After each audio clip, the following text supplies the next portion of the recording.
بہرحال افغانستان میں ایک بار پھر بارود کی بو پھیل رہی ہے۔ کیا افغانستان ایک مرتبہ پھر خانہ جنگی کے دہانے پہ پہنچ گیا؟ کیا بدخشاں سے اٹھنے والی مزاحمت کابل کے اقتدار کو ہلا سکتی ہے؟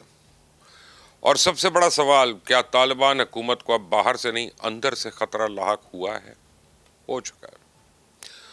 کیونکہ ایک طرف تو افغانستان یونائیٹڈ فرنٹ کے سابق افغان جنرل سمیع سادات نے طالبان کے خلاف جنگی کارروائیاں شروع کرنے کا اعلان کر دیا، تو دوسری طرف افغان فریڈم فرنٹ بھی دعوے کر رہا ہے کہ گوریلا جنگ کا مرحلہ ختم ہو چکا ہے، اب طالبان کے خلاف براہ راست جنگ ہوگی۔ اور تیسری طرف طالبان حکومت کے اندر طاقت کی جنگ کی خبریں بھی سامنے آ رہی ہیں۔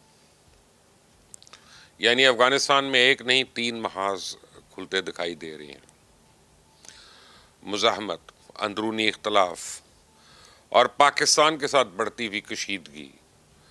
تو کیا افغانستان ایک نئے اور زیادہ خطرناک بحران کی جانب بڑھ رہا ہے؟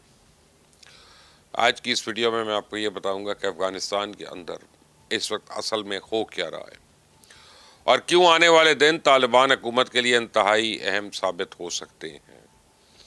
افغانستان یونائیٹڈ فرنٹ کے چیئرمین اور سابق افغان جنرل سمیع سادات کے ایک ویڈیو بیان نے افغانستان کی سیاست میں ہلچل مچا دی ہے۔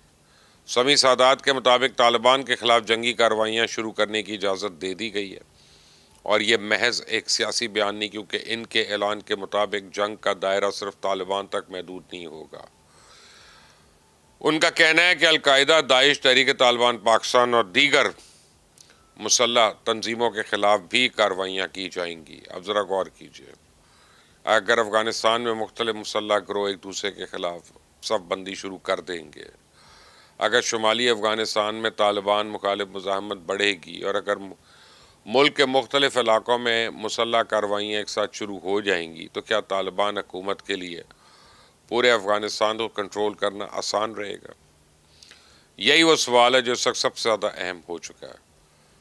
اب آتے ہیں افغانستان کے اس علاقے کی طرف جہاں سے طالبان مخالف مزاحمت کی سب سے زیادہ خبریں آ رہی ہیں: بدخشاں۔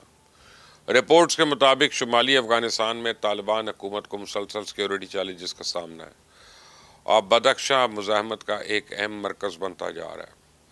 سب سے زیادہ چونکا دینے والی خبر یہ ہے کہ 19 جولائی کو یکتل میں طالبان کے ضلعی مرکز، پولیس ہیڈ کوارٹرز اور انٹیلیجنس دفتروں پہ قبضے کا دعویٰ کیا گیا۔ پھر رپورٹس کے مطابق بتایا گیا کہ بدخشاں کی اطلاعات و ثقافت کے سربراہ ذبیح اللہ امیری کو اس وقت نشانہ بنایا گیا جب وہ صوبائی دارالحکومت فیض آباد کی طرف جا رہے تھے۔ اب سوال یہ کہ اگر ایک حکومتی عہدیدار کو راستے میں نشانہ بنایا جا سکتا ہے، اگر حملہ آوروں کو اس کی نقل و حرکت کا علم ہو سکتا ہے، تو پھر طالبان کی انٹیلیجنس اور سیکیورٹی مشینری ہے کہاں؟ ایک ایسا گروہ جو پورے افغانستان پہ کنٹرول کا دعویٰ کرتا ہے، اگر اس کے ضلعی مراکز اور سیکیورٹی تنصیبات کو نشانہ بنایا جا رہا ہے، تو کیا یہ طالبان کی رٹ کے لیے ایک بڑا چیلنج نہیں ہے؟ اور اگر ایک علاقے میں مزاحمت کامیاب ہوتی ہے، تو کیا اس کے اثرات دوسرے علاقوں تک بھی پہنچ سکتے ہیں؟ یہ وہ سوال ہے جس کا جواب آنے والے دنوں میں ملے گا۔ دوسری جانب افغان فریڈم فرنٹ کی سیاسی کمیٹی کے سربراہ داؤد ناجی کے مطابق ان کی تنظیم اب طالبان کے خلاف صرف گوریلا کارروائیاں نہیں کر رہی، بلکہ براہ راست جنگ کے مرحلے میں داخل ہو چکی ہے۔